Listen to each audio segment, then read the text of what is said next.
Get a compound. Critics of libertarianism frequently fault us for ignoring the value of community. Libertarians may be perfectly happy living in a society bound together by nothing stronger than, I'll leave you alone, you leave me alone.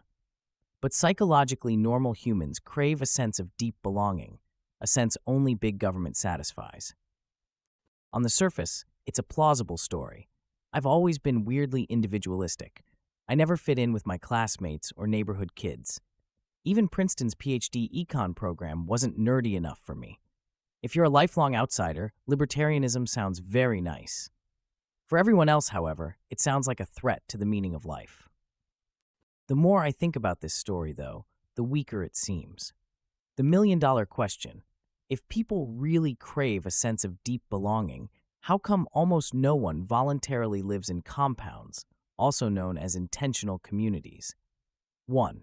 If you're a Christian, why not live in an all-Christian apartment block? If you're a Green, why not live in an all-Green commune? If you're an American nationalist, why not live in an all-American nationalist housing development? Yes, it's conceivable your restrictive covenants will face some legal hurdles, but where there's a will, there's usually a way. If you want to live on a compound, your main problem isn't that you'll get sued by hostile elements trying to crash your party. Your main problem is that you'll search in vain for like-minded people who want to join you.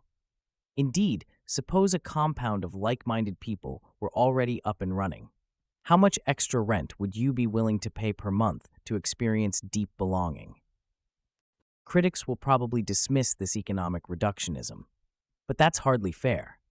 When people rent apartments or buy homes, they're happy to shell out extra money to live in richer areas, safer areas, more interesting areas.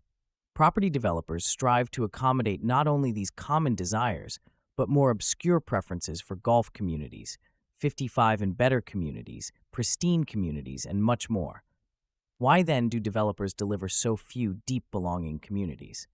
The nigh inescapable answer: because there's little demand for them. When deciding where to live, psychologically normal humans spend dollars like individualists. True, most people aren't rhetorically individualistic, but actions speak louder than words.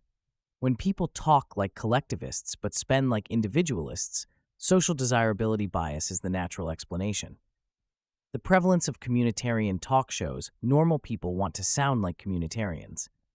The absence of compounds shows people want to live like individualists. Governments deliver what people pretend to want. Free markets deliver what people actually want. Disagree? Then get a compound. Raise your identity flag high and count yourself lucky. Communitarians can get most of the community they lack by convincing a room full of like-minded folks to join them. Individualists can't get the freedom they lack unless they miraculously convince the world's communities to leave them alone. March 23, 2016.